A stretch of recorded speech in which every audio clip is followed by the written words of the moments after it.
Township Entrepreneur Stories is a web series proudly brought to you by T. We profile small businesses nationwide that are providing services and products ekasi.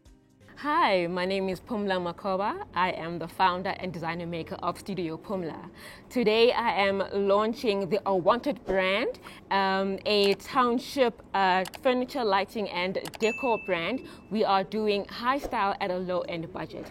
You do not have to choose between soft life and having a huge credit. I began my business because I am a architecture graduate and also an interior design freelancer, and many people were unable to afford my services. This is my way of meeting you where you are.